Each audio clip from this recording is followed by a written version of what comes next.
Can you see my vision of a red hot summer in white?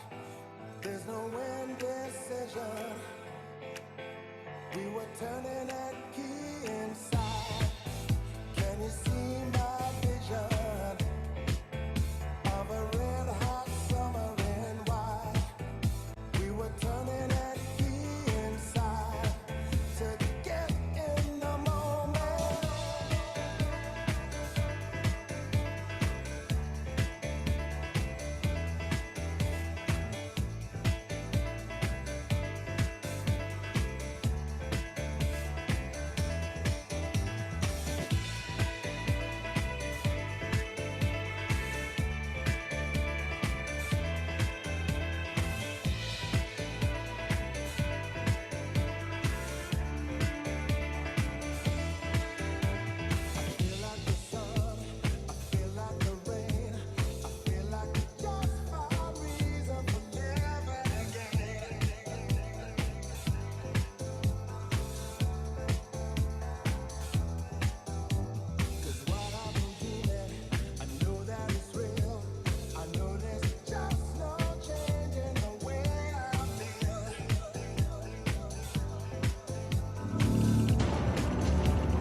Di dadaku ada hangatmu,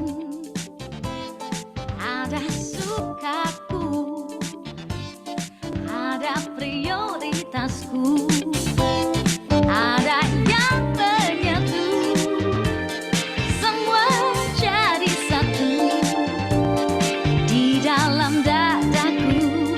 Hanya untukmu Indonesia, ekseleksi nyata kan terus maju jadi andalan kita semua. Ekseleksi nyata ada untukmu, selalu inovasi, selalu berinovasi, selalu ada untuk Indonesia.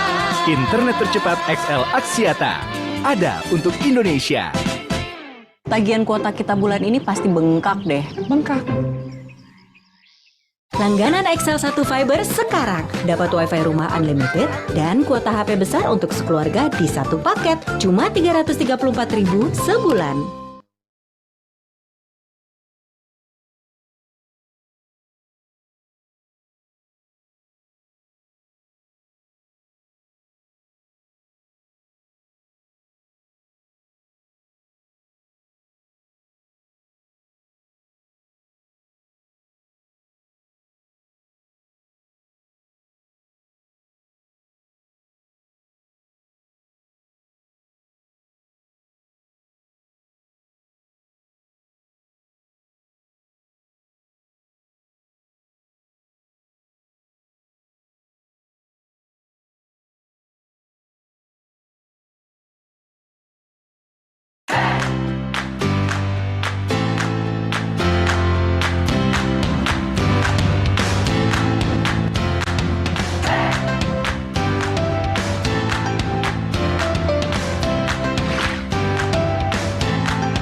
Aku Najla, aku biasa dipanggil Ala. Awalnya aku membuat kue hanya sebatas hobi aja loh. Tapi karena harus membantu kebutuhan ekonomi suami dan keluarga. Ditambah sedari kecil aku sudah diajarkan untuk menjadi wanita yang mandiri. Akhirnya pada tahun 2016 terinisiasikan Bittersweet by Najla. Awal memulai bisnis pasti ada tantangannya. Tantangan terbesar buat aku itu ketakutan bisnis yang nggak laku. Selain itu harus mengurus keluarga, sumber daya manusia dan juga manajemen keuangan yang masih kacau balau. Belum lagi kalau dapat komplain dari pelanggan soal pengiriman. Memasuki masa pandemi, penjualan Bittersweet alhamdulillah justru makin laris. Bahkan omsetnya meningkat sebesar 5 kali lipat. Beruntung banget karena dari awal kita udah menguatkan penjualan secara online. Memang cafe dine-in kita sempat harus tutup. Tapi alhamdulillah tidak ada pengurangan dan pemecatan karyawan. Nah, aku pengen banget pelaku usaha perempuan di Indonesia untuk naik kelas bareng aku.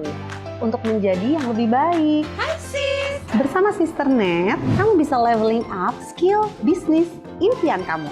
Nah, di aplikasi Sister Net itu banyak banget artikel-artikel yang sangat menginspirasi. Bertemu langsung expert favorit kamu di webinar pintar setiap minggunya. Sharing bersama pelaku usaha perempuan lainnya melalui forum diskusi. Berbagi cerita dan karya inspirasi serta menghadirkan sebuah kelas pendampingan manajemen bisnis. Menghadirkan Sister Biz sebagai solusi digital yang bisa kamu dapatkan dengan mengikuti berbagai program Sisternet. Sisternet persembahan dari XL Axiata jadi lebih baik. Perempuan itu hebat, tapi kadang sebagai perempuan kita merasa ada batasan. Sekarang aku mau bilang, ayo mulai dari hal yang kalian inginkan.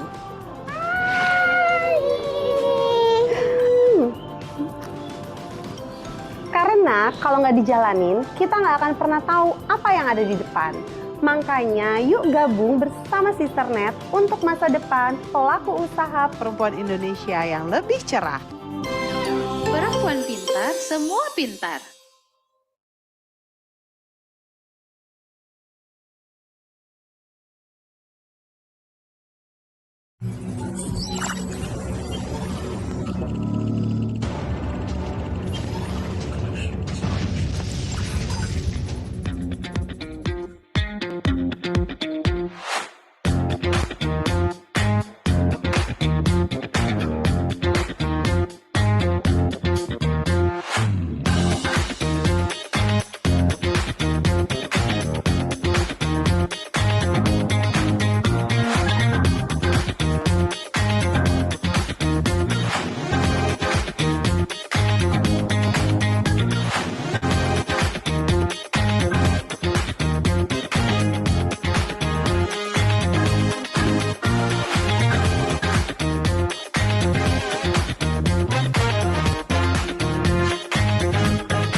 Di dadaku ada hangatmu,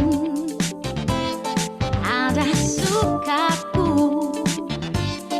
ada prioritasku, ada yang menyatu, semua jadi satu. Di dalam dadaku hanya untukmu, Indonesia.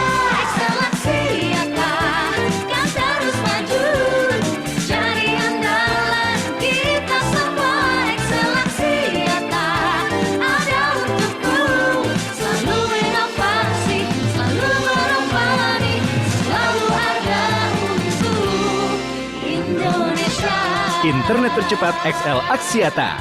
Ada untuk Indonesia. Tagihan kuota kita bulan ini pasti bengkak deh. Bengkak. Langganan XL 1 Fiber sekarang. Dapat WiFi rumah unlimited dan kuota HP besar untuk sekeluarga di satu paket. Cuma 334.000 sebulan.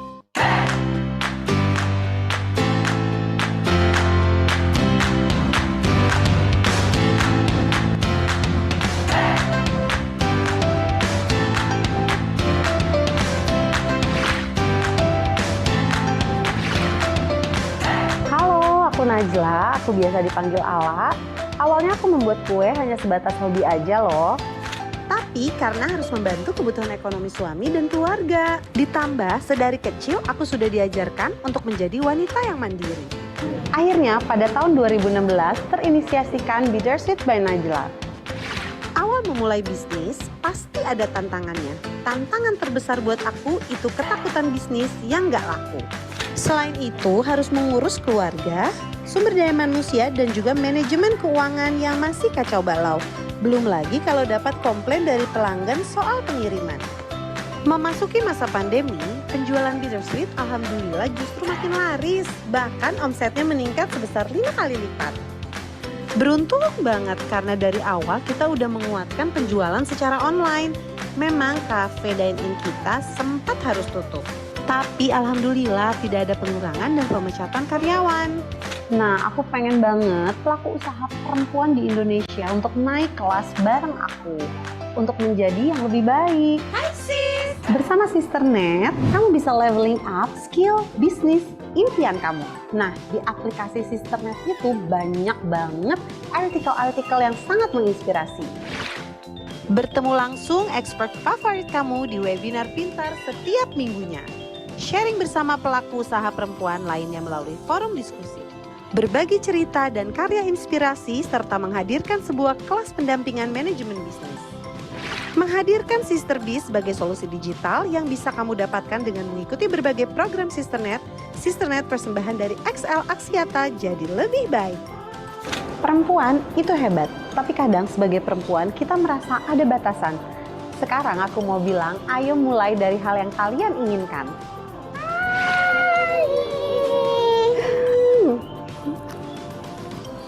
Karena kalau nggak dijalanin, kita nggak akan pernah tahu apa yang ada di depan.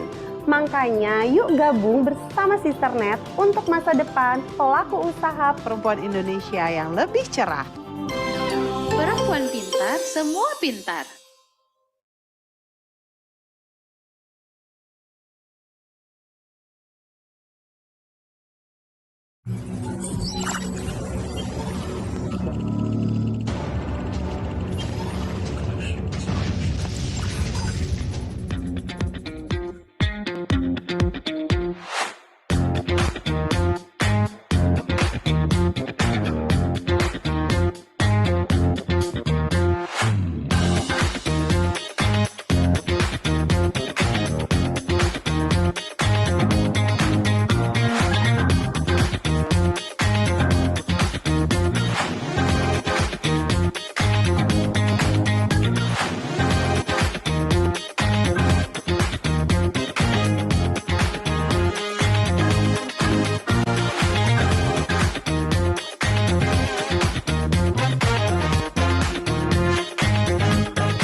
Di dadaku ada hangatmu, ada sukaku, ada prioritasku, ada yang menyatu, semua jadi satu. Di dalam dadaku hanya untukmu, Indonesia.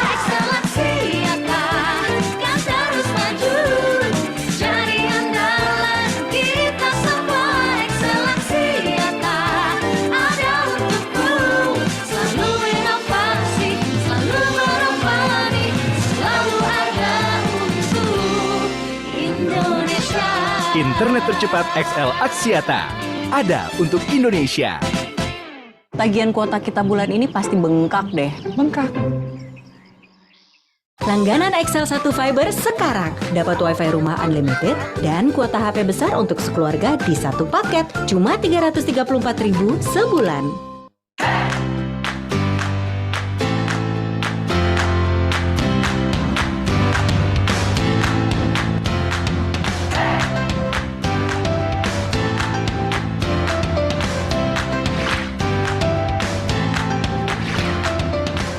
Halo, aku Najla, aku biasa dipanggil Ala.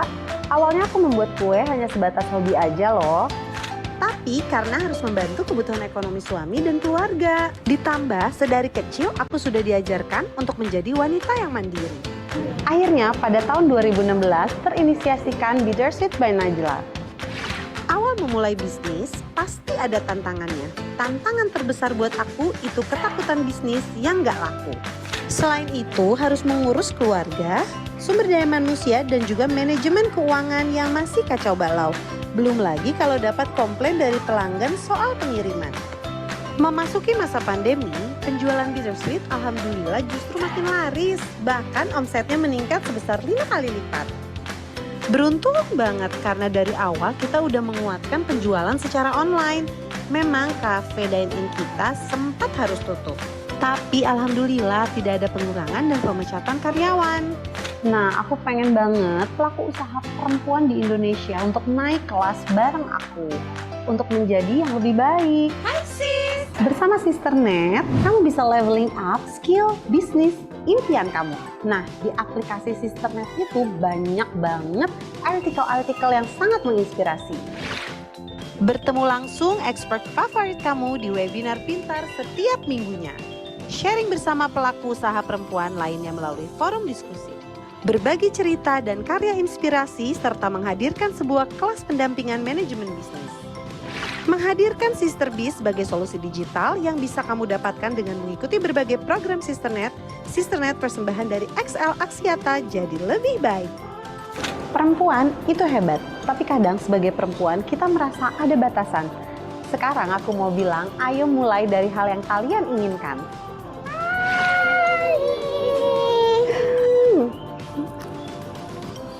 Karena kalau nggak dijalanin, kita nggak akan pernah tahu apa yang ada di depan. Makanya yuk gabung bersama Sisternet untuk masa depan pelaku usaha perempuan Indonesia yang lebih cerah. Perempuan pintar, semua pintar.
Di dadaku ada hangatmu,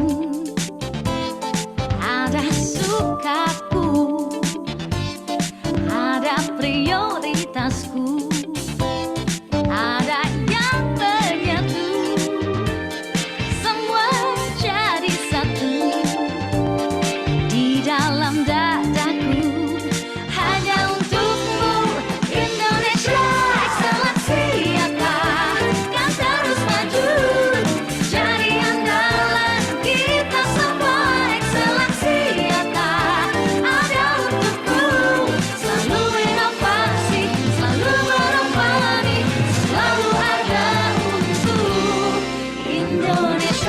Internet tercepat XL Axiata. Ada untuk Indonesia. Tagihan kuota kita bulan ini pasti bengkak deh. Bengkak.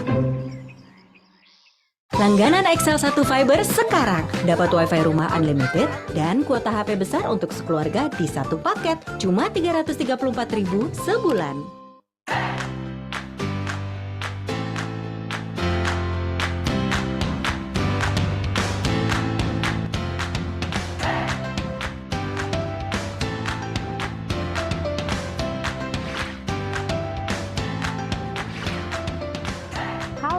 aku Najla, aku biasa dipanggil Ala.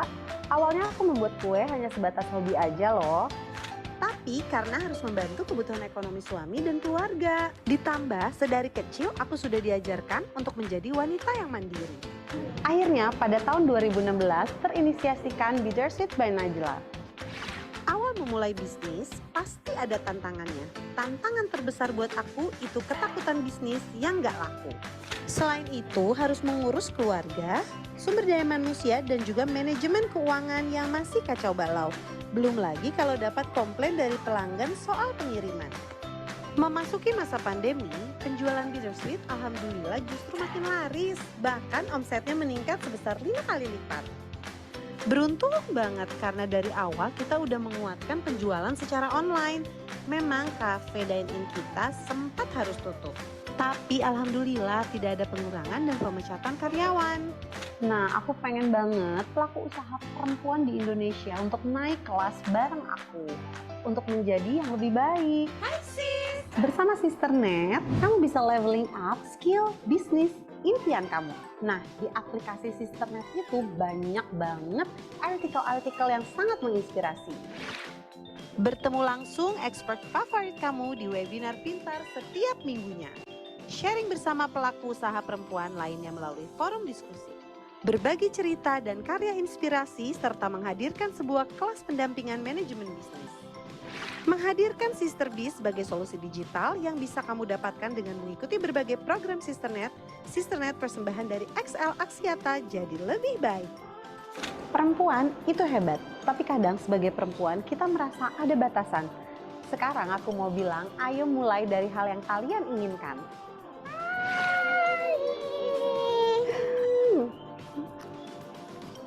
Karena kalau nggak dijalankan, apa yang ada di depan?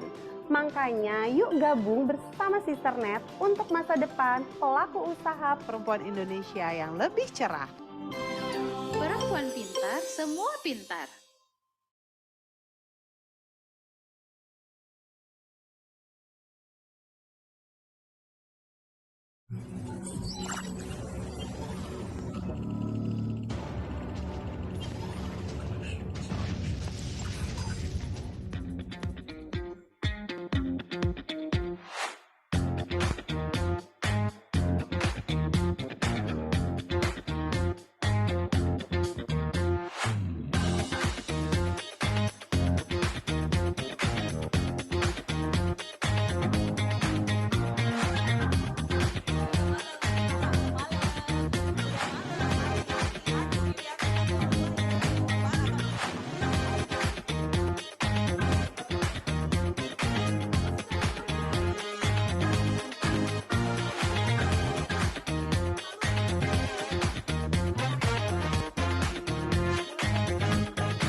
Di dadaku ada hangatmu,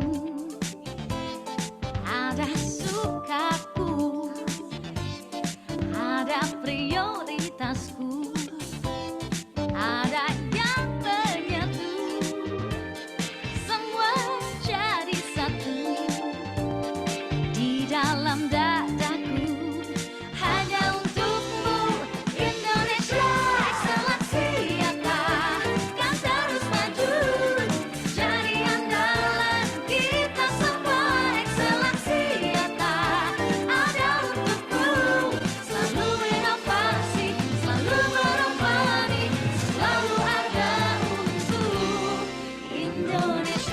Internet tercepat XL Axiata.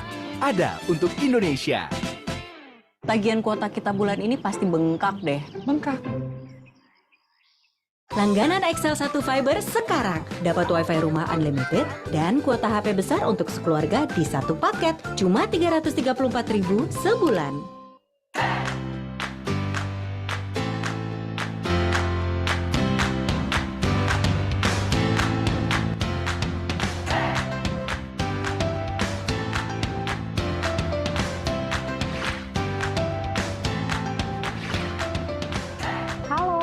Najla, aku biasa dipanggil Ala. Awalnya aku membuat kue hanya sebatas hobi aja loh. Tapi karena harus membantu kebutuhan ekonomi suami dan keluarga. Ditambah sedari kecil aku sudah diajarkan untuk menjadi wanita yang mandiri. Akhirnya pada tahun 2016 terinisiasikan Bittersweet by Najla. Awal memulai bisnis pasti ada tantangannya. Tantangan terbesar buat aku itu ketakutan bisnis yang gak laku. Selain itu harus mengurus keluarga, sumber daya manusia dan juga manajemen keuangan yang masih kacau balau. Belum lagi kalau dapat komplain dari pelanggan soal pengiriman. Memasuki masa pandemi, penjualan Bittersweet alhamdulillah justru makin laris. Bahkan omsetnya meningkat sebesar 5 kali lipat. Beruntung banget karena dari awal kita udah menguatkan penjualan secara online. Memang cafe dine-in kita sempat harus tutup. Tapi alhamdulillah tidak ada pengurangan dan pemecatan karyawan. Nah, aku pengen banget pelaku usaha perempuan di Indonesia untuk naik kelas bareng aku. Untuk menjadi yang lebih baik. Hai sis! Bersama Sisternet, kamu bisa leveling up skill, bisnis, impian kamu. Nah, di aplikasi Sisternet itu banyak banget artikel-artikel yang sangat menginspirasi. Bertemu langsung expert favorit kamu di webinar pintar setiap minggunya. Sharing bersama pelaku usaha perempuan lainnya melalui forum diskusi. Berbagi cerita dan karya inspirasi serta menghadirkan sebuah kelas pendampingan manajemen bisnis. Menghadirkan Sister Biz sebagai solusi digital yang bisa kamu dapatkan dengan mengikuti berbagai program Sisternet. Sisternet persembahan dari XL Axiata jadi lebih baik. Perempuan itu hebat, tapi kadang sebagai perempuan kita merasa ada batasan. Sekarang aku mau bilang, ayo mulai dari hal yang kalian inginkan.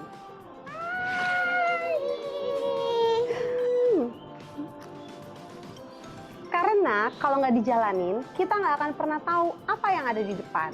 Makanya yuk gabung bersama Sisternet untuk masa depan pelaku usaha perempuan Indonesia yang lebih cerah. Perempuan pintar, semua pintar.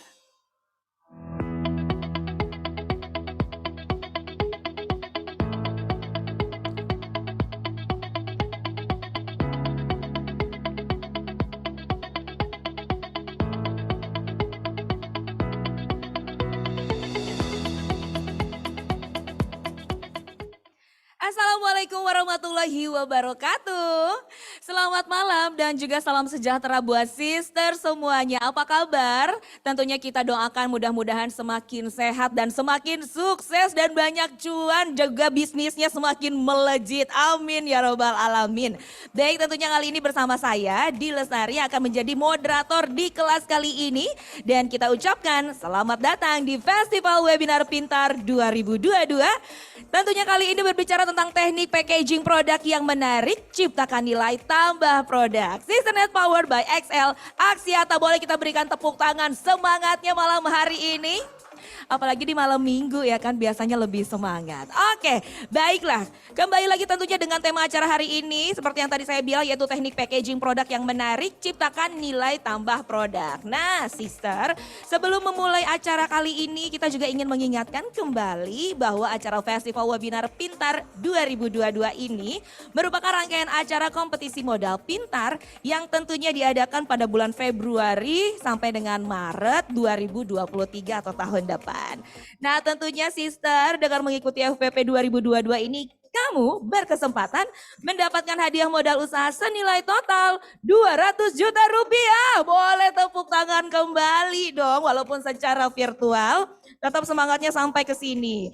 Nah tentunya sister nanti diharapkan dapat membuat sisternya juga lebih semangat lagi untuk bisnisnya.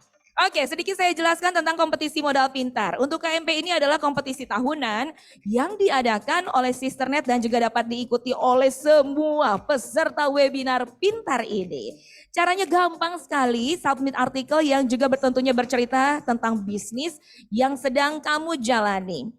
Tentunya juga modal usaha yang kamu butuhkan untuk mengembangkan bisnismu dan juga tujuan mengikuti kompetisi modal pintar ini. Nah, untuk info lebih lanjut, kalau misalnya ada yang ingin ditanyakan, boleh banget bisa dilihat di aplikasi Sisternet yang bisa di-download tentunya di App Store dan juga Play Store dan Instagram Sisternet yaitu @sisternet_id. Baik, untuk kamu yang mengikuti KMP wajib mengikuti webinar pintar series ini, harus wajib nih ya. Dan jangan lupa submit artikelmu via aplikasi Sisternet dan juga website Sisternet untuk mengikuti KMP. Ingat, submission akan ditutup pada 20 Januari 2023. Jadi silakan buruan kirim sekarang juga secepatnya.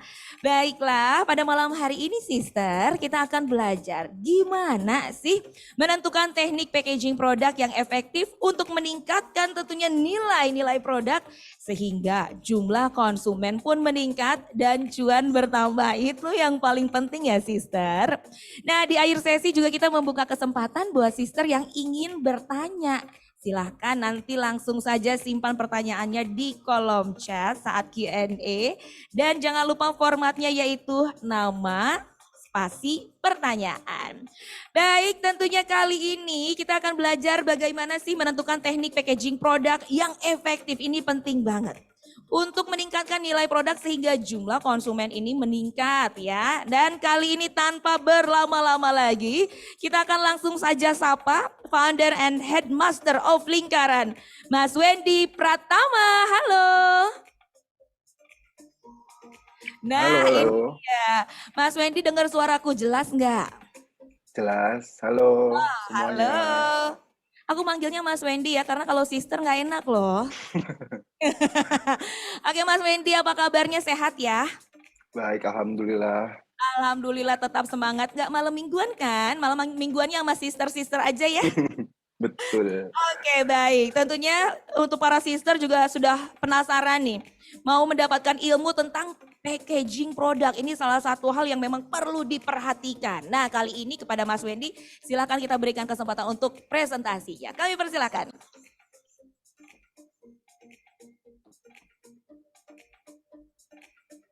Baik, Mas Wendy bisa dengar suaraku? Bisa? Oke. Oke. Terima kasih, Mbak. Iya. Halo semuanya, selamat malam. Semuanya boleh penasaran mau nanya dong, pada dari mana sih nih? Saya kebetulan ada di Jakarta. Kalau teman-teman sister ada di mana sekarang? Senang banget hari ini, malam minggu nih ya, masih pada mau produktif gitu ya, mau belajar untuk ngedevelop diri dan juga pastinya ke depannya ngedevelop bisnisnya masing-masing gitu. Oh, ada yang dari Cilengsi Bogor. Halo Ismi, Bandung hadir. Yogyakarta hadir. Paling jauh dari mana nih? Paling jauh.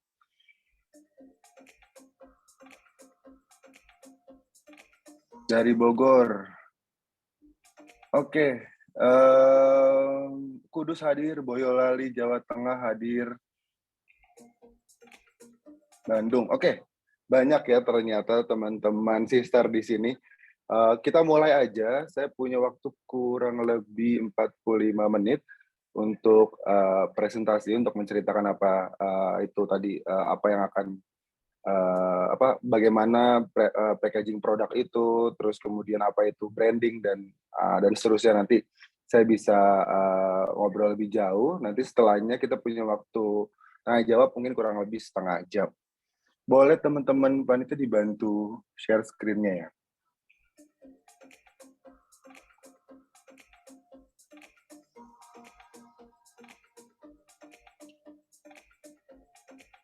Halo.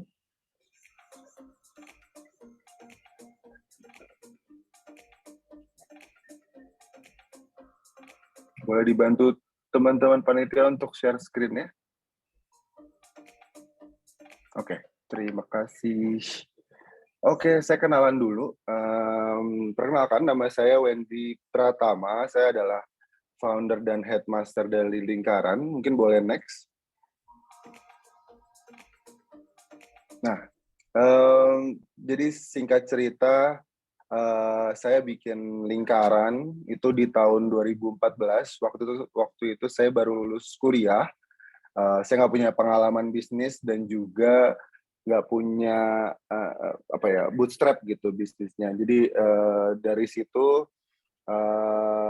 selama kurang lebih 8 tahun ke belakang saya udah mengikuti berbagai kompetisi dan juga mendapatkan berbagai penghargaan dan juga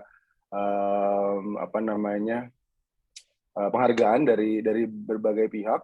Nah, ini mungkin saya mau ceritain sedikit perjalanan saya gitu, boleh di next. Nah, jadi kebetulan background saya tidak nyambung. Saya adalah lulusan arsitektur, kemudian saya berkarir sebentar, freelance arsitek dan juga urban design, terus sempat mencoba berbagai bisnis dari mulai wedding fotografi, mencoba juga bikin footwear waktu itu, sepatu.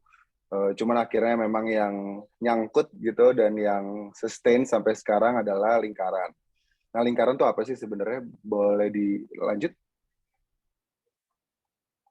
Nah, sedikit aja tentang lingkaran. Jadi kami adalah education platform yang fokus di industri kreatif dan juga digital. Jadi lingkaran sendiri memang ini pekerjaan saya kurang lebih selama 8 tahun ke belakang.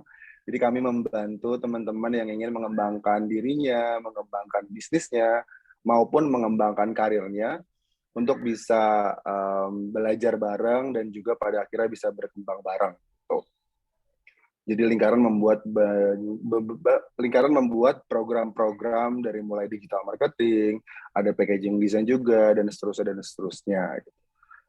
Buat teman-teman yang mau tahu lebih lanjut soal lingkaran, boleh di next, bisa langsung kunjungin aja website lingkaran di www.lingkaran.co atau sosial medianya. Itu untuk perkenalan pertamanya. Nanti kalau ada yang mau nanya lebih lanjut tentang lingkaran, kita bisa ngobrolin di sesi Q&A, tapi kita bisa masuk ke next slide. Jadi akan ada 4 poin yang akan kita bahas pada malam hari ini. Yang pertama adalah soal branding, yang kedua strategi brand, yang ketiga branding produk, dan yang terakhir baru ngomongin packaging. Jadi walaupun judulnya tentang teknik packaging produk gitu ya, tapi packaging itu sebenarnya ada di paling akhir nih. Jadi saya mau cerita dulu lah ke teman-teman dari awal tuh branding itu apa sampai nanti ujung-ujungnya adalah di packagingnya. Harapannya semoga ini sesuai sama kebutuhan teman-teman sedang membangun bisnis, yang ingin membangun brand, atau at least bisa menambah wawasan baru lah, persiapan kalau nantinya pada suatu hari emang pengen bikin bisnisnya. Jadi harapannya kita bisa ngobrol karena nanti saya juga akan interaktif, akan ada banyak pertanyaan, walaupun saya tidak bisa lihat muka teman-teman satu-satu ya, jadi kita bisa berinteraksi di chat aja. Oke, next slide. Kita masuk ke bahasan pertama, yaitu soal branding. Saya mau nanya dulu nih, next. Kalau teman-teman dikasih warna ini, kebayang nggak ini tuh brand apa sih? Boleh tulis nggak di chatnya? Ini tuh perusahaan apa atau brand apa? Boleh dijawab di chat. Ada yang bisa nebak? Ada 1, 2, 3, 4, 6. Ada 6 warna. Ini kira-kira warna brand apa ya? Wah, ada yang langsung bertanya nih. Nanti dulu ya. Oke, saya tambahin lagi clue-nya deh. Next. Nah, kalau saya tambahin kata search, cari. Ada yang tahu langsung kejawab. Google, betul. Boleh di next. Jawabannya betul, Google. Kita lanjut ke kuis berikutnya. Nah, ini ada 2 warna, terus ada icon. BMW. Ada yang jawab, wah BMW langsung jawab 4 kali. Betul, jawabannya adalah BMW. Boleh di next? Oke, yang terakhir nih pasti sister pada tahu sih harusnya. Coba di next. Nah, bangetan sih kalau nggak tahu. Oke, langsung pada jawab betul. Next, jawabannya di Spill Shopee. Oh, masih ada satu lagi nih. Terakhir. Ayo, ini ada yang tahu apa? Aqua. Blue Bottle. Aqua. Oke, betul. Silakan dilanjut di next.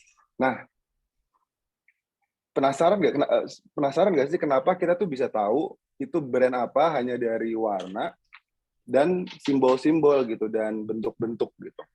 Jadi mungkin kalau diibaratkan sebagai manusia, sebuah brand atau sebuah perusahaan itu brand bagi sebuah perusahaan itu adalah ibarat reputasi bagi orang gitu, bagi manusia gitu ya. Nah, cara kita mendapatkan reputasi itu dengan mencoba melakukan hal-hal dengan baik. Di next, contohnya kenapa kita bisa tahu ini adalah BMW karena dia melakukan dia membuat luxury car, membuat mobil-mobil mewah sudah sejak lama dan ini sudah terasosiasi dan kita sudah ingat gitu, oh ini adalah mobil warna dan juga ikonnya BMW. Begitu juga dengan Shopee berikutnya, dia berhasil melakukan hal baik yaitu memberikan online platform untuk kita bisa berbelanja. Berikutnya Aqua juga sama, bahkan menariknya si Aqua ini sendiri sampai di level di mana kita beli produk kemasan apa aja pasti bilangnya beli Aqua gitu, beli Aqua bang, beli Aqua bu, beli Aqua mas gitu. Yang dikasih mungkin brandnya bukan Aqua gitu. Jadi sekuat itu brandnya sampai dia mengasosiasikan produknya. Jadi air minum di botol kemasan itu ya Aqua gitu. Dan banyak brand-brand lainnya ini sebagai contoh aja. Betul, ada yang kayak deterjen bilangnya beli Rinso. Banyak tuh Softex itu juga pembagikan dengan Softex. Nah, jadi teman-teman udah tahu ya kira-kira sepowerful apa brand itu. Kita balik dulu ke definisinya. Jadi brand itu apa sih sebenarnya? Brand itu adalah sebuah image, citra yang dimiliki pelanggan tentang produk atau jasa dari bisnis kamu. Jadi kalau kita punya punya produk gitu di bisnis kita produknya akan kasihkan ke pelanggan. Nah, pelanggan itu akan selalu punya image, selalu punya citra tentang produk maupun tentang bisnis kita gitu, tentang perusahaan kita. Berikutnya, sedangkan kalau branding, ini biar nggak ketuker ya, apa sih bedanya brand sama branding? Kalau brand itu adalah tadi citranya, kalau branding itu adalah kegiatannya. Jadi kegiatan kita membangun brand atau merek sehingga membentuk citra yang kita inginkan. Tujuannya untuk bisa lebih positif dan tentunya semakin dikenal oleh masyarakat luas. Boleh selanjutnya. Nah, mungkin kalau tadi diasosiasikannya hanya sama logo gitu ya. Ada warna, ada logo, ada bentuk. Tapi brand itu sebenarnya bukan cuma secara visual. Itu menyeluruh gitu ya. Itu adalah image atau citra yang didapatkan di keseluruhan proses kita. Karena brand lahir dari pengalaman usernya atau pengalaman pelanggannya, dan itu juga mencerminkan kepercayaan pelanggan tersebut ke perusahaannya. Sehingga biasanya brand itu diasosiasikan dengan sebuah ukuran reputasi. Jadi kayak brandnya bagus, brandnya top of mind gitu, brandnya paling diingat gitu misalnya. Itu adalah reputasi yang didapatkan dari perusahaan tersebut dengan proses panjang yang sudah dibangun sebelumnya. Reputasi seperti apa? Next-nya adalah reputasi yang timbul dari yang pelanggan pikirkan, pelanggan rasakan, maupun pelanggan katakan. Gitu. Jadi mungkin sederhananya di slide berikutnya, apa sih bedanya branding? Nah ini paling gampang saya biasanya bercerita sebenarnya branding itu apa sih? Mungkin teman-teman familiar sama marketing, public relation, ada advertising, ada juga branding. Contohnya adalah misalnya nih saya mau ketika saya bilang, halo teman-teman, saya orangnya kreatif. Nah itu saya sedang memarketingin diri saya gitu ya. Itu sebutannya adalah marketing. Tadi saya minta tolong mbaknya ketika ngebuka sesi, mbak tolong bilang ya nanti saya tuh orangnya kreatif gitu, bilangin ke para pesertanya. Terus mbaknya Mbak Di buka dengan, halo ini perkenalkan namanya Mas Wendy ini orangnya kreatif banget loh. Nah itu namanya adalah public relation. Kalau advertising, nanti selama kita 1 jam ke belakang, 1,5 jam ke depan, saya akan ngomong berulang-ulang, teman-teman jangan lupa ya, saya kreatif loh. Saya orangnya kreatif loh, diulang-ulang. Itu namanya adalah advertising. Sedangkan branding, ketika acara ini selesai, teman-teman tutup laptop, udah nggak ketemu saya lagi nih, terus teman-teman mikir, oh, Mas Wendy orangnya kreatif banget ya. Nah, itu namanya branding. Jadi branding itu, jadi biasanya untuk mencapai sampai di titik branding, itu banyak yang memang yang harus dilakukan. Dari mulai marketing, public relation, advertising itu sendiri juga. Sampai nanti saya berhasil membentuk citra di persepsi teman-teman bahwa Wendy Pratama tuh orangnya kreatif. Gitu. Ini saya udah melakukan advertising, dari tadi ngomongin kreatif dulu. Boleh di next? Jadi itu sederhananya sebenarnya pengertian branding itu apa sih gitu. Kita akan masuk ke slide berikutnya soal strategi brand. Untuk bisa mencapai, sebelum situ saya mau, teman-teman familiar gak sih sama ini? Ini fenomena yang menurut saya lumayan mencengangkan gitu ya. Ini maaf kalau tidak disensor ya, tapi saya ambil, ya, kayak ini cukup viral dan cukup ada di mana-mana juga. Fenomena brandnya iPhone gitu ya. Dari mulai ada circle yang harus punya iPhone, kalau nggak punya iPhone nggak bisa masuk. Terus kemudian merambah ke ada penyewaan untuk bisa punya iPhone, jadi nggak usah beli tapi sewa aja. Sampai yang terakhir yang menarik banget buat saya adalah jasa screenshot iPhone. Jadi orang-orang bisa berasa punya iPhone, tapi dia di-screenshotin layarnya sama penjual jasa ini yang punya iPhone beneran. Menurut kalian, menurut teman-teman, ini kenapa sih? Kenapa bisa seheboh ini? Kenapa iPhone bisa jadi barang yang satu, semua orang harus punya, semua orang pengen punya. Kedua, itu jadi menaikkan standar atau level kegaulan kita sendiri gitu. Ada yang bisa jawab nggak? Kira-kira kenapa sih ini bisa terjadi? Prestis. Nah, tadi dengan kita beli iPhone tuh, padahal kan HP yang lebih mahal tuh banyak. Tapi kenapa iPhone yang cuman dilabelin prestis? Yang kedua, ada tipe-tipe pembeli yang istilahnya namanya smart buyer. Jadi buat beberapa fitur, banyak yang menawarkan lebih bagus tapi lebih murah. Tapi tetap iPhone punya pelanggannya sendiri. Nah, karena kalau yang pakai iPhone tuh keren aja. Karena kalau pakai iPhone tuh berasanya prestis gitu ya. Nah, jawabannya tuh ada di slide berikutnya. Jadi jawabannya adalah, ini mungkin buat teman-teman juga yang baru mau bikin bisnis, baru bangun brand. Percayalah, orang itu, pembeli itu, mereka nggak beli barang atau jasa dari sebuah bisnis. Mereka itu beli citra, beli image tadi, beli ceritanya, kena sama story-nya gitu misalnya, beli relasinya, misalnya dengan membeli barang tersebut, dia bisa berkumpul sama orang-orang yang punya barang tersebut. Contohnya tadi selain iPhone adalah produk Apple. Mungkin sebelum iPhone setenar ini, pada waktu awal-awal gitu, mungkin sekitar 5-10 tahun lalu, produknya Apple itu biasanya diasosiasikan sama orang-orang desainer. Jadi kalau laptopnya Mac atau Apple, berarti dia tuh desainer tuh. Nah, makin lama makin luas kan gitu. Jadi orang-orang yang non-desainer pun beli.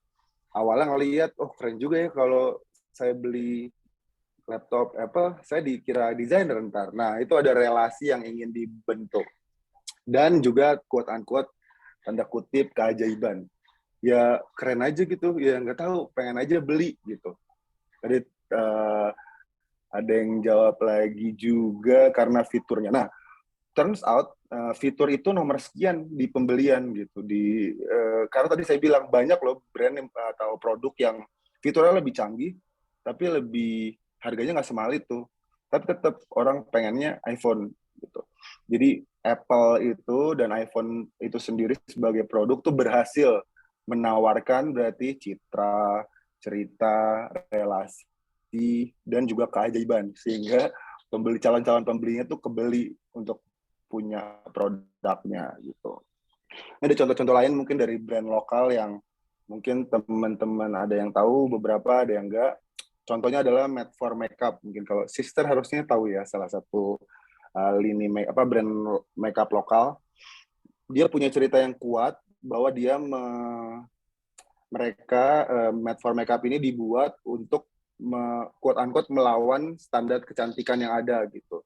Dimana biasa ceritanya mereka brand-brand lain, makeup lain tuh cantiknya harus begini gitu. Nah, si Made for Makeup ini bikin sesuatu yang melawan arus gitu, melawan bahwa standar cantik tuh nggak harus selalu begitu.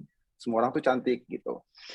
Contoh implementasi dari cerita dan point of view yang uniknya itu adalah bahkan mereka bisa bekerja sama dengan orang tua, salah satu produsen jamu tertua gitu ya.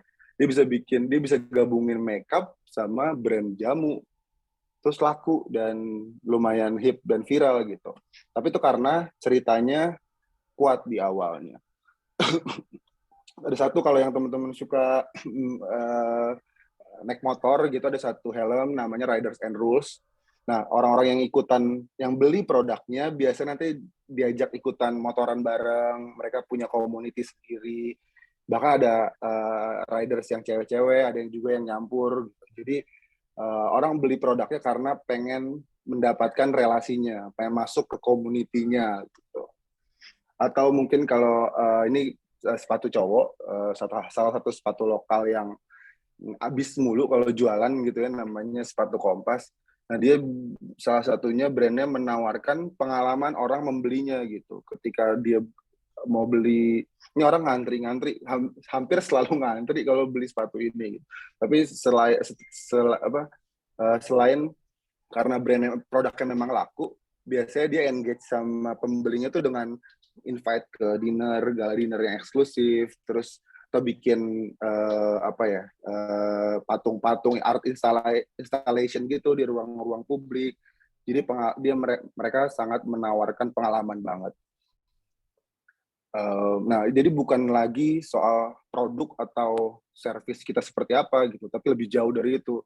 Ini soal ceritanya apa, soal relasinya bagaimana, pengalaman membelinya atau pengalaman setelah membelinya yang ingin diberikan seperti apa gitu.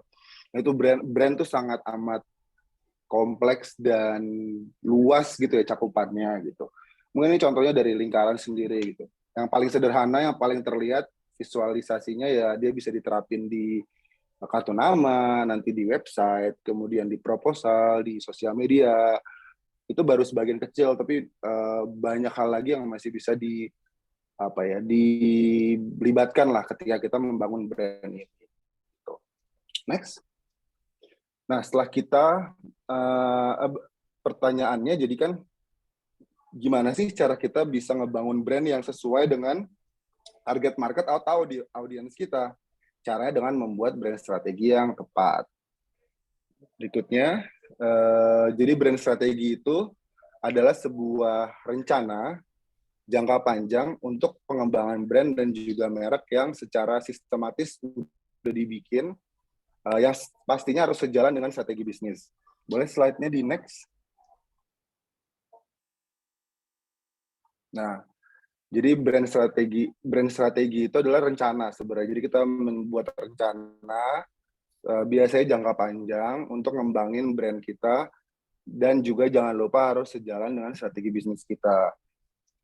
Next, ini ada 3 elemen, ada 3 bagian yang harus diperhatikan, yang penting harus diperhatikan ketika kita membuat sebuah brand strategi. Yang pertama itu adalah brand heart. Ini adalah inti dari brand kita. Yang kedua adalah brand messaging, bagaimana cara kita berbicara dengan target audience kita. Dan yang ketiga adalah visual identity. Ini baru ngomongin nih, ada logo di sini, ada warna di sini, ada grafik-grafiknya mau kayak gimana gitu. Teman-teman kalau lihat template virtual background saya nih ada visual element nih. Berarti bentukannya harus segitiga, warnanya pink, putih, sama ungu gitu. Itu tuh visual identity-nya. Itu pasti sudah ada brand, ada panduannya lah gitu. dari ketiga elemen ini nanti baru dirangkum menjadi sebuah brand guideline. Itu jadi kayak panduan kitab kita ketika kita mau mengimplementasi brand yang sudah kita buat tadi gitu. Boleh selanjutnya?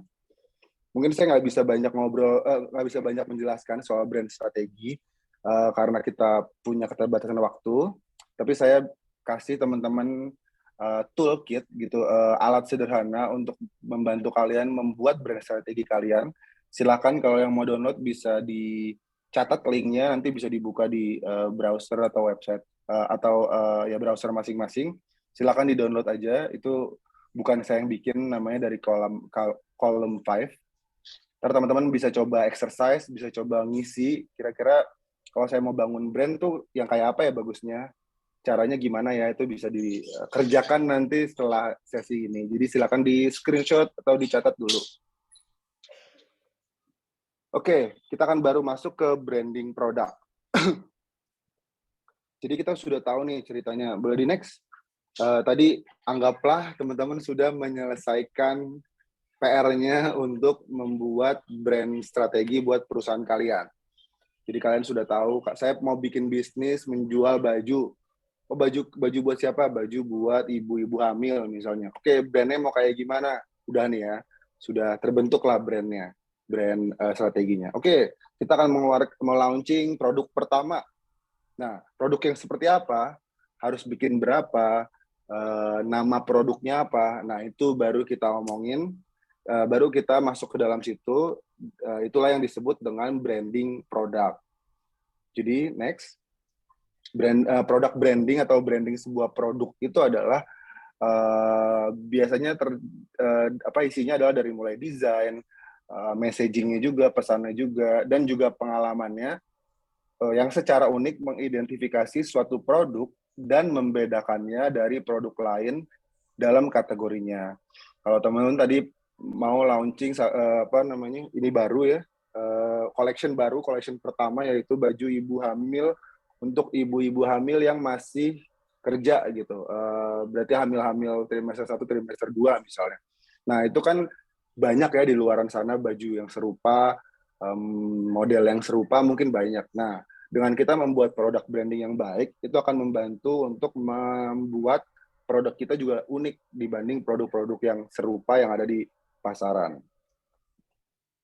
Mungkin biar nggak bingung, boleh di next. Ini ada bedanya. Jadi sebenarnya bedanya apa sih antara corporate branding, tadi branding yang pertama, dibanding product branding.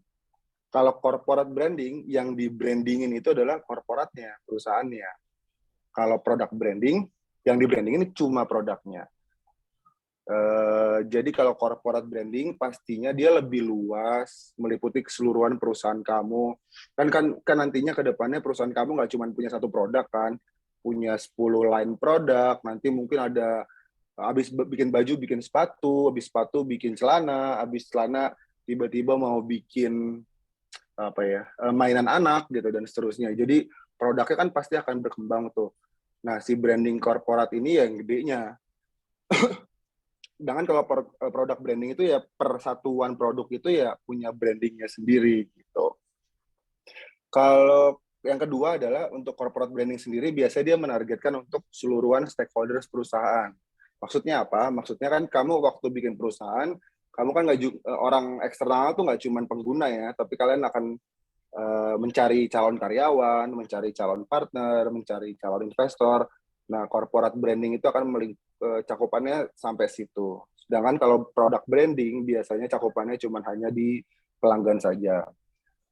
Yang ketiga, corporate branding itu cenderung lebih stabil dan dalam waktu yang panjang. Kalau product branding biasanya lebih dinamis dan ganti-ganti, tergantung dari perkembangan produknya juga. Dan terakhir, corporate branding itu biasanya menentukan manajemen level, apakah yang punya foundernya, apa sih levelnya. Sedangkan kalau product branding biasanya yang tanggung jawab oleh tim marketing. Itu biasanya ini akan lebih jelas kalau mungkin nanti bisnisnya sudah berkembang, timnya sudah mulai banyak, sudah lengkap gitu ya. Oke, saya mau bertanya lagi.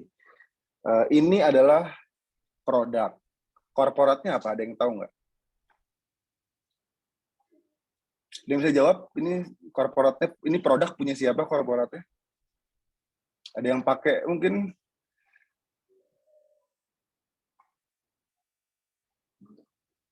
Oke, boleh di next. Jadi ini adalah produk mereknya, produk brandingnya adalah Dove, betul. Corporate brandingnya yang punya tuh Unilever. Nah, Unilever tuh nggak cuma punya Dove, dia punya produk banyak banget gitu kan. Sekarang saya balik. Coba kalau next, kalau korporatnya adalah P&G, produknya apa? Ada yang tahu? Ada yang memakai mungkin di rumahnya? Sampo-nya apa? Head and Shoulders, betul. Head and Shoulders paling kena ya. Boleh next? Betul, salah satu produknya adalah Head and Shoulders. Jadi gitu ya, bedanya corporate branding sama product branding. Boleh next lagi? Nah, ini misalnya contoh sepatu tadi. Si corporate brandingnya, brand secara korporat adalah Kompas. Ketika mereka mengeluarkan produk, mereka akan bikin brandnya masing-masing. Ada produk Velocity, ada produk Boy Pablo, ada produk Gazelle, dan seterusnya. Di trade-nya juga beda-beda gitu. Velocity misalnya akan dikemas sedemikian rupa supaya yang beli itu yang suka olahraga gitu. Sedangkan kalau yang Boy Pablo yang beli yang suka nongkrong di coffee shop misalnya. Jadi tiap produk akan menyasar target audiens yang mungkin sedikit berbeda, tapi satu antar produk dengan produk lainnya, bahkan di dalam company-nya itu sendiri itu bisa jadi kelihatan bedanya gitu. Jadi ada segmen-segmen khusus yang akan belinya Velocity, ada yang segmen-segmen khusus yang lebih tertarik ke Gazelle dan seterusnya gitu. Oke, kita akan masuk gimana caranya. Mungkin ada 5 poin yang saya bisa sampaikan bagaimana kita bisa membuat strategi untuk meningkatkan branding produk kita. Yang pertama, first thing first, yang pertama kali harus dilakukan selalu adalah riset. Jangan sampai kita asumsi, kita mikir bahwa kayaknya gini deh. Kemarin saya dengar dari teman saya begini kok. Nah, cuman modal denger, modal kayaknya tuh nggak bisa di bisnis. Kalian harus riset, harus buktiin. Gimana cara riset paling gampang? Kalau teman-teman sudah mulai, interview langsung pelanggannya. Kalau belum mulai, kira-kira kalau kalian bikin bisnis, pelanggannya akan kayak siapa ya? Nah, itu kalian interview orang-orang yang kira-kira akan jadi pelanggan kalian. Jadi pertama kali adalah riset dengan ajak ngobrol, interview mereka. Kemudian yang kedua yang bisa dilakukan, cari tahu apa yang dilakukan oleh kompetitor kamu. Misalnya kamu udah tahu nih, saya mau jualan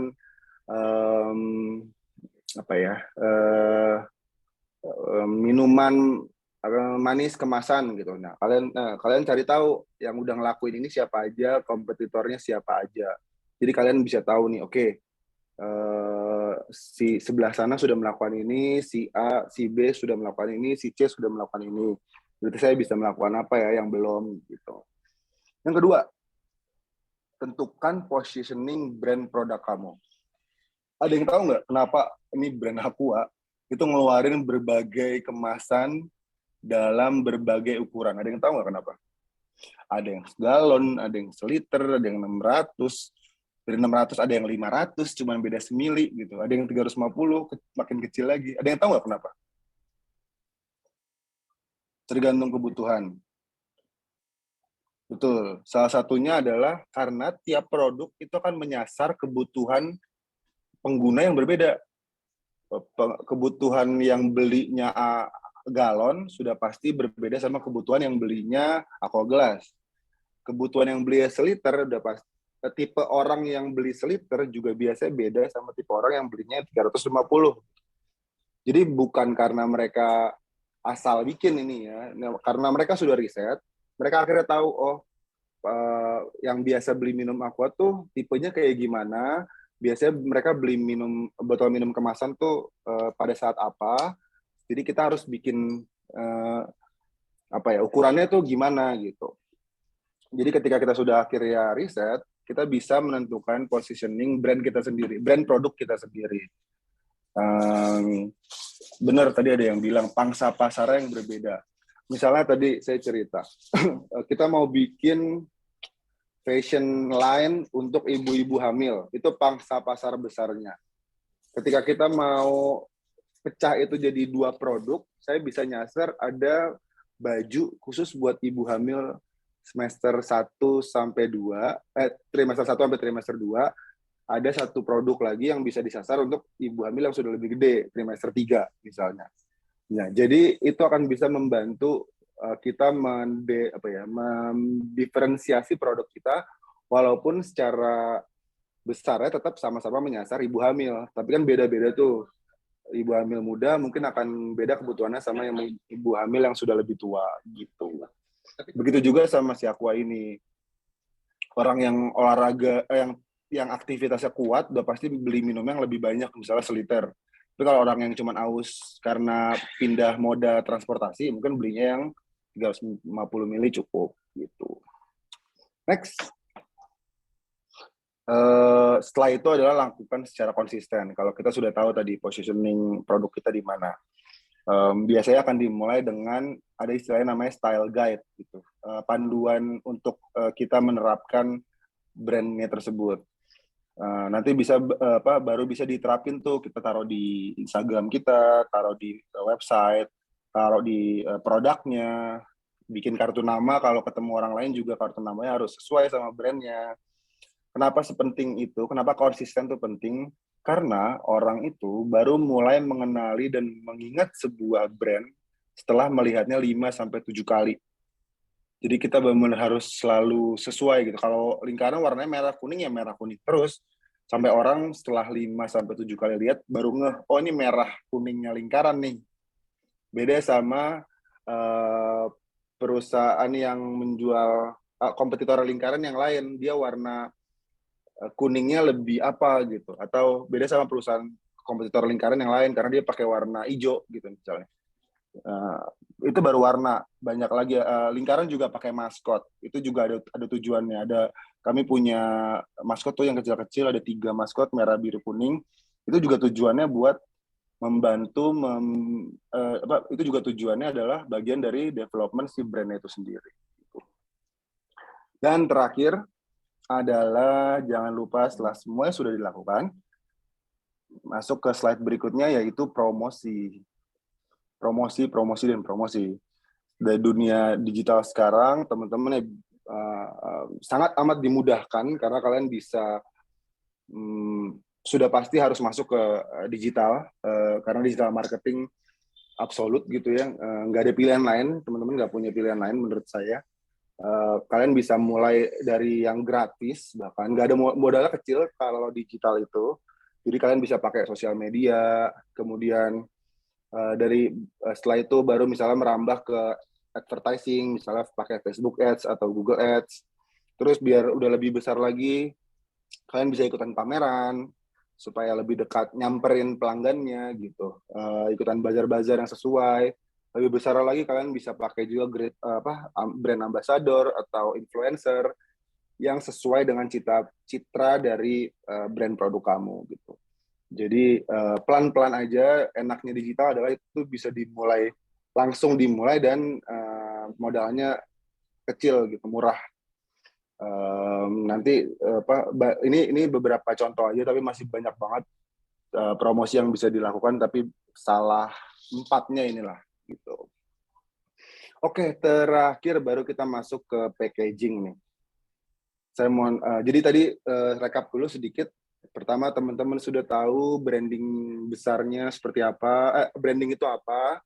Nah, untuk bisa mencapai brand yang baik, untuk bisa melakukan branding, kalian harus punya brand strategi.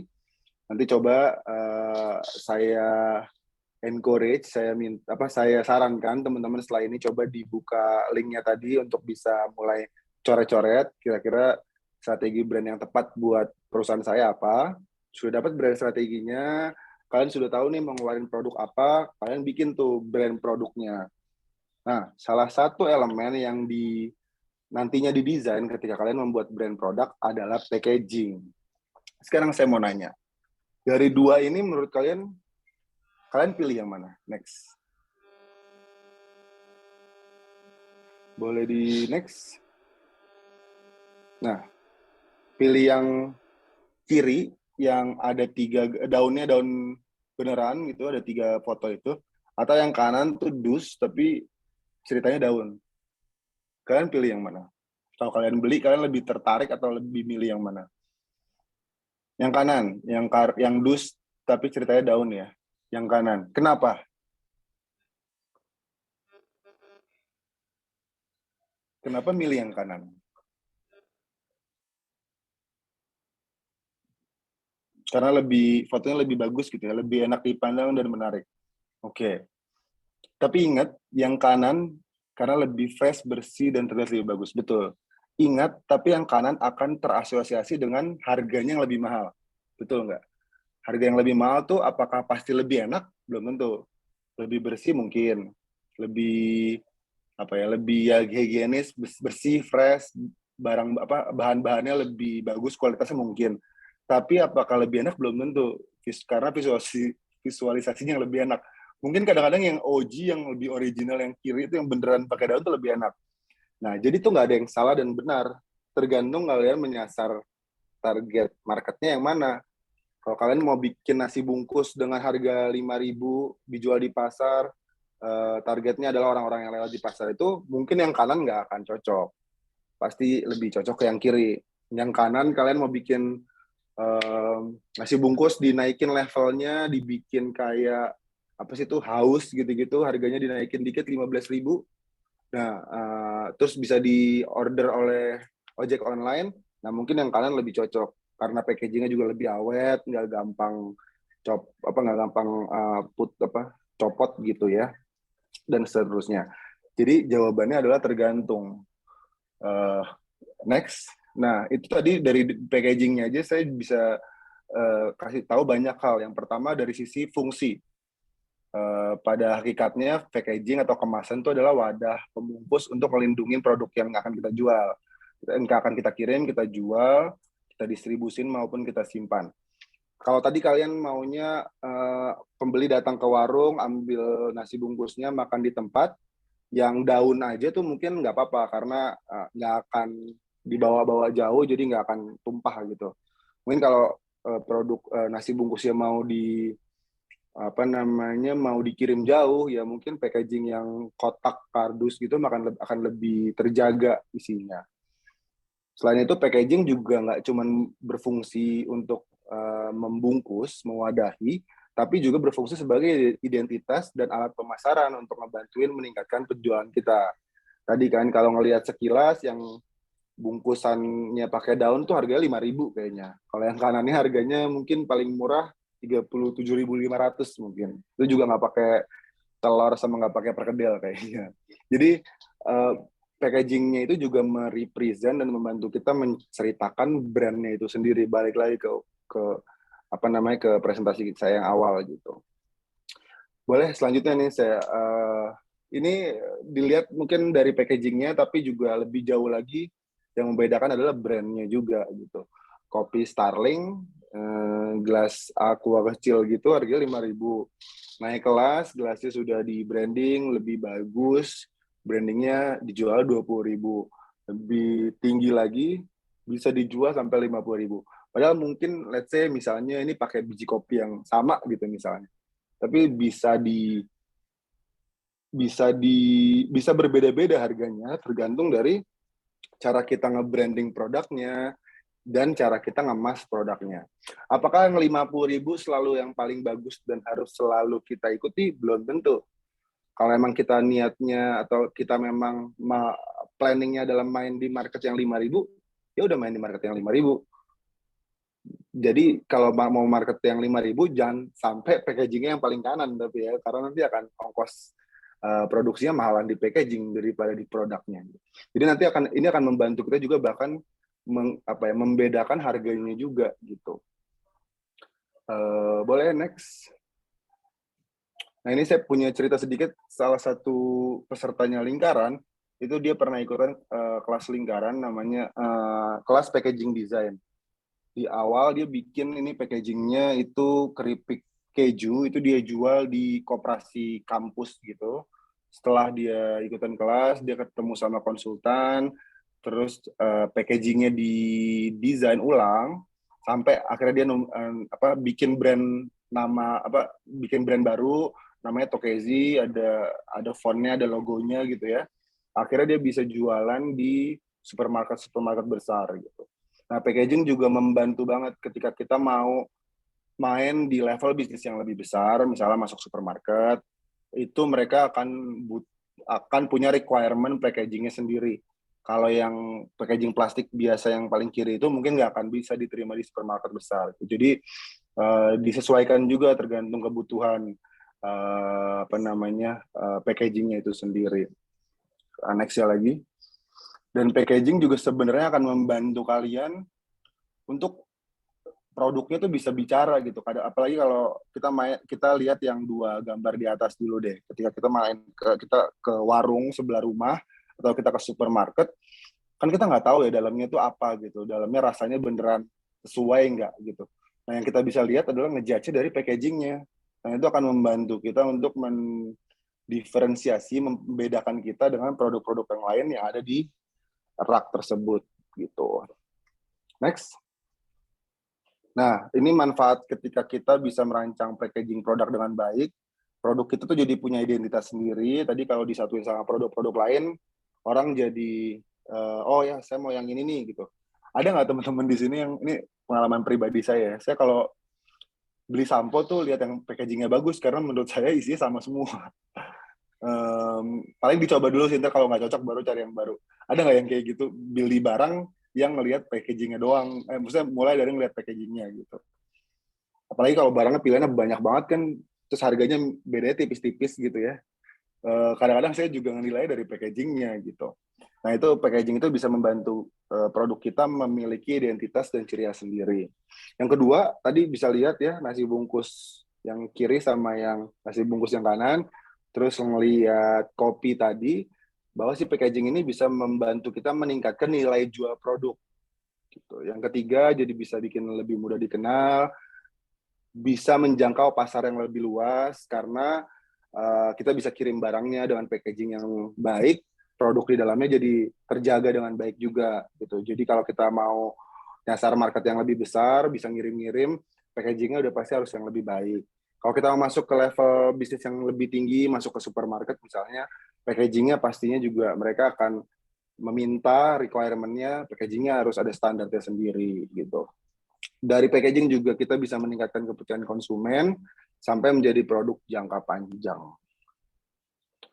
Boleh selanjutnya.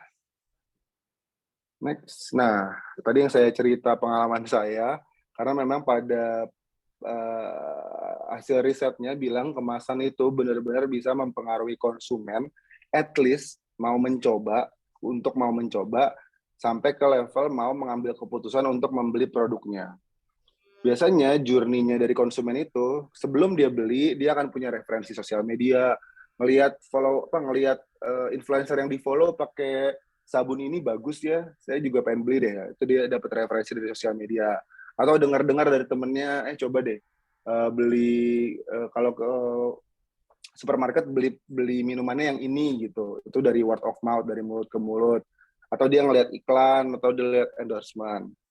Ketika dia udah nih, ketika dia sampai di supermarketnya, ketika dia sampai di tempat, ketika dia mau milih, nah hal-hal yang mempengaruhi dia membeli itu, yang pertama adalah desain kemasan, yang kedua balu rasa atau flavor, ketiga bentuk, promo, harga, baru hadiah. Jadi packaging ini memang benar-benar berperan penting untuk konsumen kita ketika mereka mau mengambil keputusan beli nggak ya produk ini. Itu first impression-nya ya. Kalau kita kenalan sama orang baru, pasti kan ngelihat packaging-nya dulu gitu. Buat ya, setelah baru abis itu kenal lebih jauh, oh ternyata dia orangnya gini ya. Tapi pasti secara otomatis kita akan ngejudge dia dari packaging-nya. Begitu juga produk. Nah, terakhir nih ada beberapa contoh packaging yang menarik yang mungkin bisa teman-teman menjadi inspirasi teman-teman. Ini ada packaging jus, dia bikin kotak jusnya tuh sesuai sama buahnya, tehnya bisa digantung kayak hanger gitu. Terus ini keju, tapi bentuknya pensil, terus bisa diraut. Jadi packaging tuh nggak cuman berfungsi sebagai penutup doang, tapi dia bisa jadi elemen estetika dan juga highlight brandnya itu sendiri. Ini ada perusahaan yang menjual spaghetti dari New York, terus dia bikin siluet salah satu landmark gedung di New York gitu. Next. Bahkan packagingnya bisa secara fungsi, ini bikin keripik, chips gitu, packagingnya bisa dibuka jadi mangkok keripiknya, jadi nggak tumpah-tumpah. Ada kuas, ada tisu nih, saya suka banget yang tisu ini. Lucu gitu, kayak kalau ditarik orangnya kayak nangis gitu.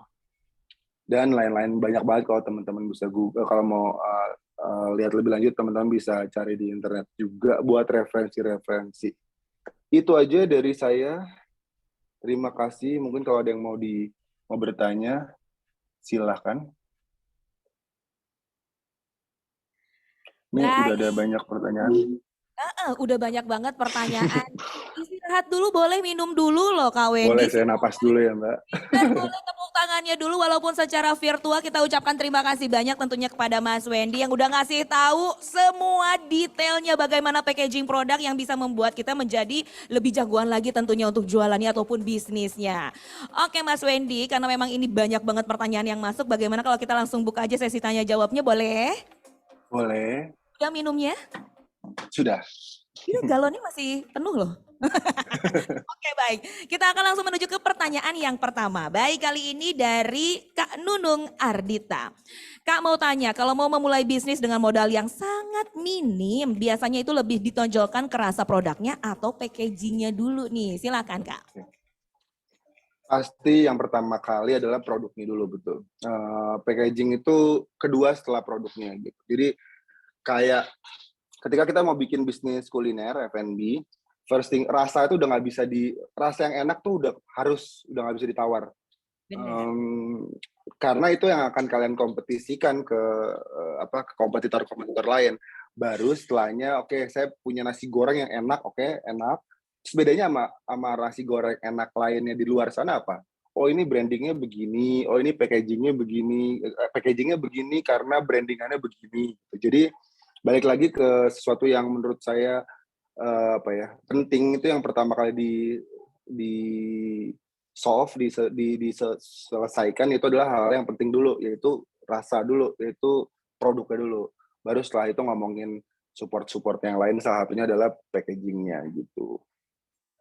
Oke, aku juga setuju. Tentunya kalau misalnya kita punya produknya dibagusin, biasanya packagingnya menyusul. Tapi kalau misalnya packagingnya udah ternyata produknya kurang diminati juga kan sayang. Sebaiknya produknya dulu dijadikan nomor satu yang terbaik, yang lainnya menyusul gitu ya Kak Wendy ya. Betul. Iya, baik, kita akan langsung menuju ke pertanyaan yang kedua. Kali ini dari Kak Syafa Faisa. Pertanyaannya adalah, pertimbangan apa saja sih Kak yang diperlukan dalam menentukan jenis packing produk? Nah, kira-kira apa yang harus dipertimbangkan? Silakan. Oke, yang pertama fungsi dulu ya, balik lagi ke fungsi dulu. Yang pertama, kita tujuannya buat apa mau di packingin itu? Mau di packaging kita, kemasan kita tujuannya buat apa? Apakah produk ini cuma di packing sebentar terus dikirim ojek online sampai ke orangnya, atau yang harus ditaruh di rak nunggu sampai 2 bulan baru ada yang beli gitu. Nah itu akan membutuhkan packaging yang berbeda juga gitu. Kemudian terutama tentunya kalau misalnya teman-teman bikinnya makanan, ada packaging yang food grade, itu juga harus BFA free gitu ya. Itu juga harus diperhatikan karena itu menyangkut kesehatan dari pelanggan kita, pengguna kita gitu. Jadi yang fungsional dulu, fungsional dicek, oke ini cek, itu ketiga fungsionalnya sudah selesai, sudah terakomodasi, baru ngomongin soal estetikanya, dari sisi brandnya kayak gitu. Kemudian jenis packing produk juga kira-kira orang beli, kalau teman-teman sekarang belanja kopi di ojek online tuh ada tipe, mungkin baru-baru muncul sekarang ya, tipe tas kertas baru yang panjang gitu, kalau ada yang bukan kotak tapi dia persegi panjang lurus. Nah itu kan baru muncul sekarang karena emang ada orang yang ada kebutuhan untuk membawa kopi 1 liter 1 kali bawa, tapi kalau yang kotak tuh kegedean gitu. Nah, itu balik lagi ke apa namanya, ke kebutuhan. Jadi nanti teman-teman juga dilihat kebutuhannya apa, jenis, terus nanti belum ngomongin soal ukuran. Produknya seperti apa, ukurannya, sehingga packaging-nya harus seperti apa. Yang berikutnya ngomongin bahan lagi, bahan mungkin akan nyambung sama cost ya, sama harganya. Semakin bagus bahannya, tentunya harganya akan semakin mahal. Semakin mahal harganya, apakah masuk akal nih kalau packaging-nya semahal ini, padahal produknya nggak semahal itu gitu. Jadi banyak sih sebenarnya yang harus dipertimbangkan gitu ya, tapi beberapa di antaranya tadi saya sudah sampaikan gitu. Oke Kak Wendy, jadi intinya banyak faktor sebenarnya yang harus dipertimbangkan gitu ya. Baik, kita akan Betul. langsung menuju ke pertanyaan berikutnya. Kali ini dari Kak Brisha Arinda. Pertanyaannya Kak Wendy, bagaimana menciptakan ide untuk packing produk kita supaya dinikmati dan juga disukai oleh konsumen? Silakan. Oke. First thing first, tadi yang saya bilang adalah riset. Dengan kita riset paling mudah adalah kita ngobrol langsung sama konsumennya. Dengan kita ngobrol sama konsumen kita akan punya angle atau point of view atau perspektifnya mereka gitu. Yang salah satu yang bisa ditanyain, kamu pakai produk saya tuh kapan momennya?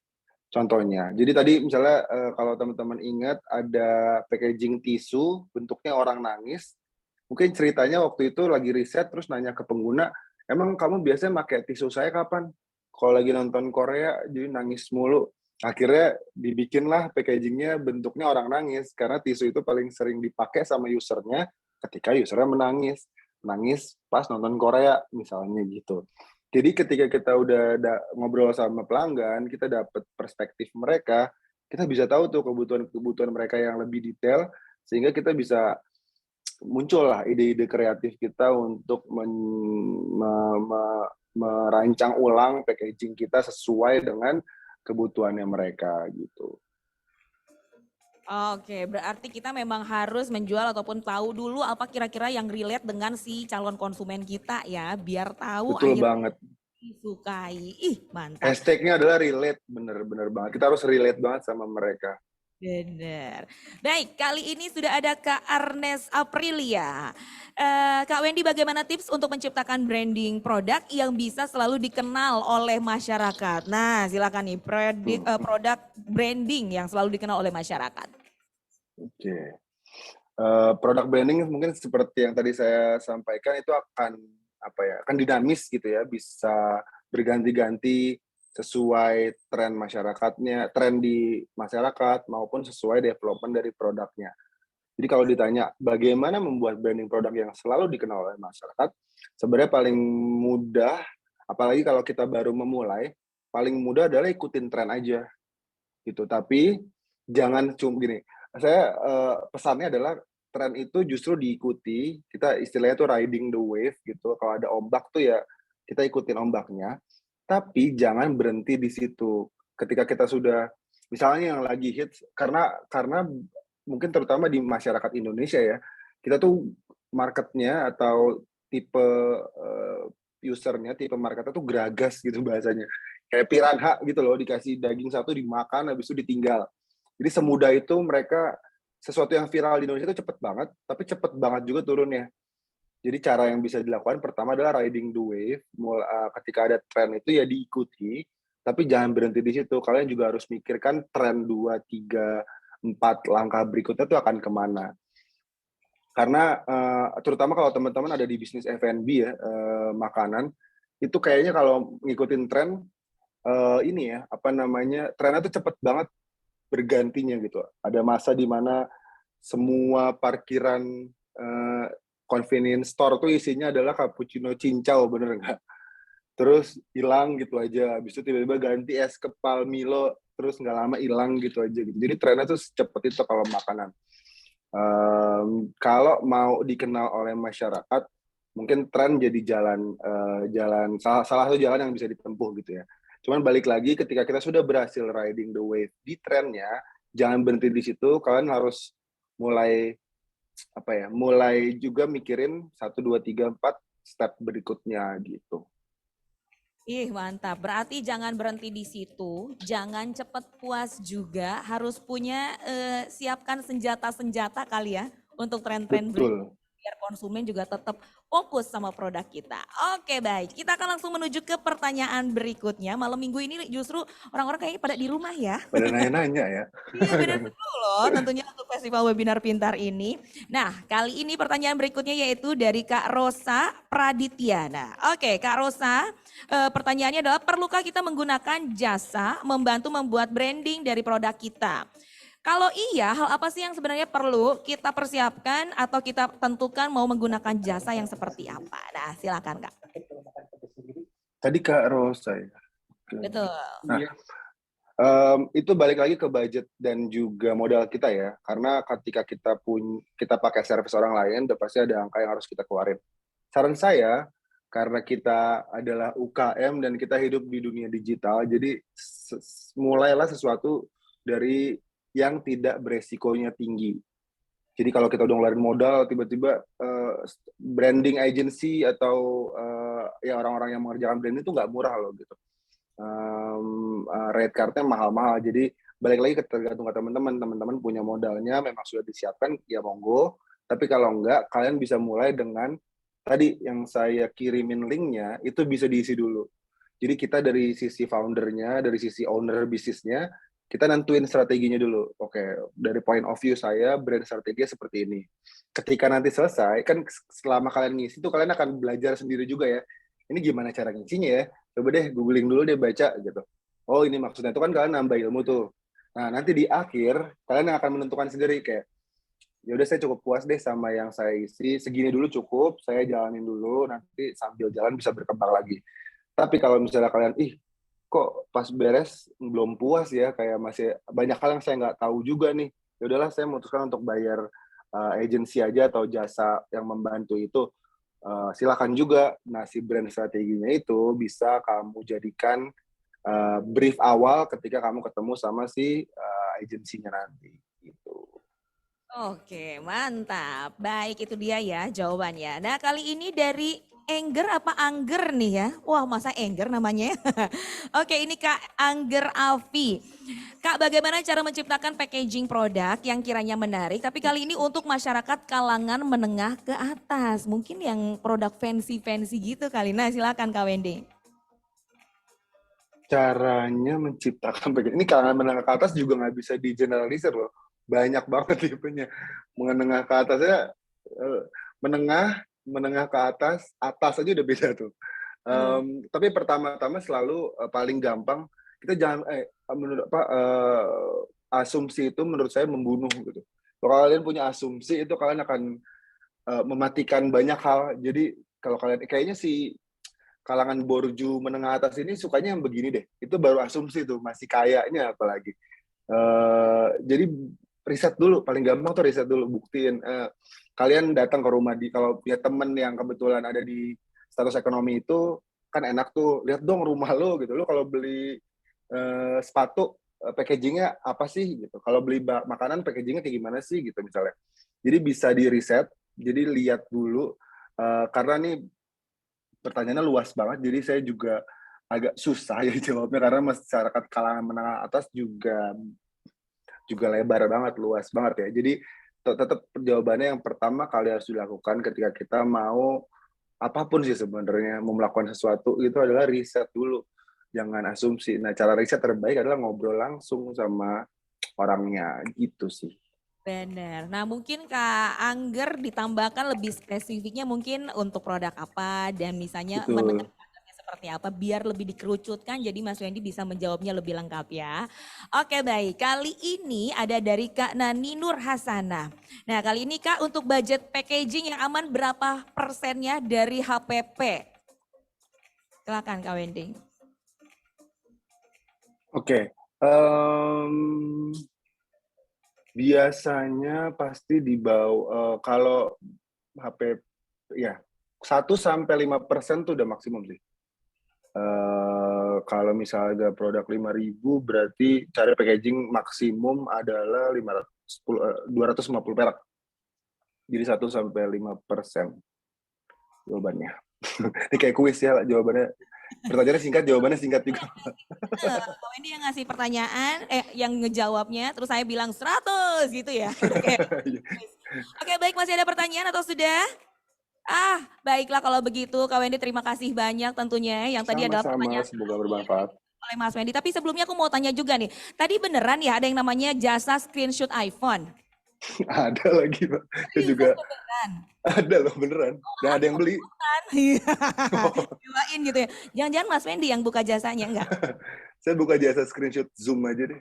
Oke, baik sister, boleh kita berikan tepuk tangannya dulu dong untuk Mas Wendy tentunya kali ini. Yang pasti kali ini kita juga untuk menutup sesi teknik branding produk di malam hari ini. Sekali lagi terima kasih banyak Mas Wendy Pratama. Terima kasih semuanya. Dan juga seluruh peserta untuk atas partisipasinya. Tapi sebelumnya kita akan mengajak Mas Wendy untuk foto bersama dulu, boleh ya? Boleh dong. Oke dong, siapkan senyuman terbaiknya. Sama-sama lihat ke kamera. Gaya yang pertama terlebih dahulu ya. 1, 2, 3. Gaya bapak-bapak gak sih nih? Oke, gaya kedua Gaya boleh. sister gimana? Ya ampun, gimana gayanya? Coba. Gayanya sister gimana? Oh, sister, bisa sarangeo boleh. Oh gitu, boleh. Oke, siap-siap ya. 1, 2, 3. Ada bunyinya kan, cekrek biar kerasa. Baiklah, terima kasih banyak Mas Wendy untuk Terima waktu kasih semuanya. tentunya bersama sister semua di Festival Webinar Pintar 2022 membahas tentang teknik packaging, produk yang menarik, menciptakan nilai tambah produk. Terima kasih sekali lagi, salam sehat dan juga salam sukses untuk Mas Wendy. Nah, tentunya para sister, saya kembali mengingatkan kali ini agar tidak ada yang lupa untuk mengerjakan post testnya. Linknya bisa dilihat di kolom chat, yuk dilihat di kolom chatnya ada linknya loh di situ. Dan seperti yang saya janjikan, 3 sister yang mengerjakan paling cepat dan juga mendapat skor tertinggi akan mendapatkan total hadiah Rp300.000. Dan jangan lupa juga abadikan keseruan momen selama acara di hari ini. Jangan lupa sudah diabadikan, jangan di-delete, saya langsung saja diposting tentunya di sosial media kamu, serta jangan lupa untuk tag yang pertama yaitu @sisternet_id dan juga tag yang kedua yaitu XL Aksiata TBK. Karena pemenang akan dipilih berdasarkan momen paling menarik dan juga mendapatkan hadiah dengan total Rp500.000. Boleh kita berikan tepuk tangan kembali dong untuk malam minggu ini yang tentunya banyak sekali banjir hadiah. Baik, akhirnya kita juga telah sampai di penghujung acara Festival Webinar Pintar 2022.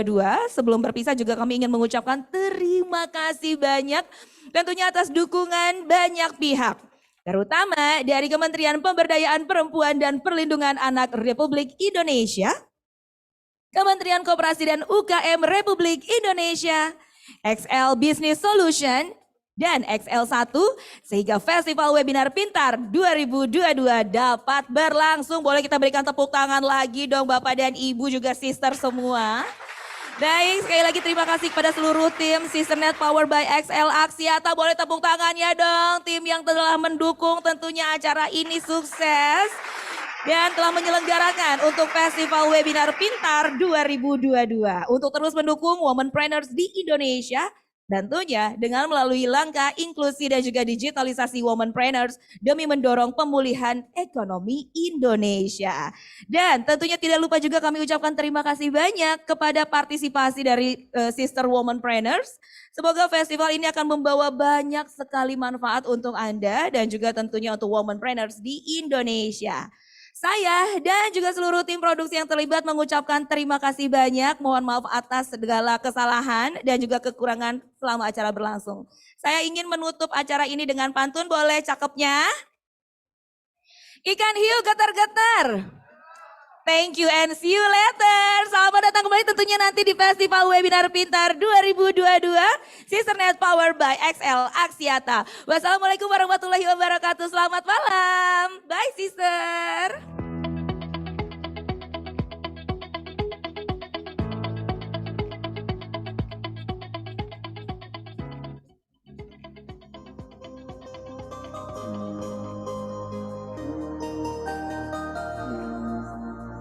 No more twinkle lights, lonely sad.